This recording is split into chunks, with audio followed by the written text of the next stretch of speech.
So when parents do notice those things, generally they tend to obviously go to the specialist to get it diagnosed. But that often is accompanied by a lot of worry and almost a fear that they won't be able to manage, and even a perception that autism is something that's bad and a problem. How would you encourage them to think about such things? I've been working in this area for over 40 years, and one of the reasons I continue to do so is I've seen some of the most challenging, difficult autistic kids at 2 years old who have been very much in a world of their own, no speech, totally disengaged, end up as professors of mathematics. And one of the things I like is I cannot use the abilities when they are 2 and 3 years old as accurate predictors of adults. I can at 6, 7, 8, but in the preschool years, no way. And that's what I find so enjoyable. So the child might have a very promising future in terms of what they can achieve. Another thing parents might be worried about is whether they can be happy, whether the child will actually grow up to be happy alongside that. It's happiness and love. And happiness may come from other things. Happiness is a new Thomas engine, not necessarily a hug from mum. And the expression of love and affection may be in a different way. It may be a touch, a look. It's something very low-key, but is very genuine and deep for the child.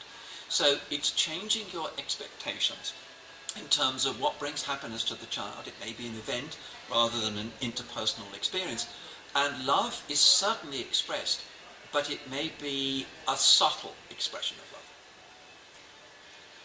Because a lot of parents might, because you say it might be Thomas the Tank Engine and not a hug from mum, a lot of parents might be worried about just that they won't be able to have a loving connection with their child, or at least one that they can understand and relate to.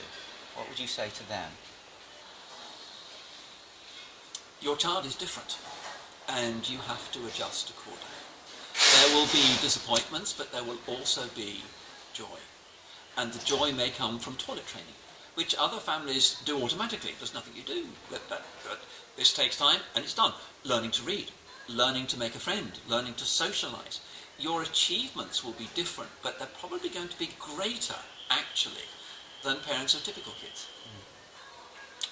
And do you think that the child will experience fulfillment from a connection with their parents, even if they express it differently? So the work of the parents is to learn to tune in to their different expression, or is there a difference in what they would experience? I think for parents, the greatest gift they can give their child is love.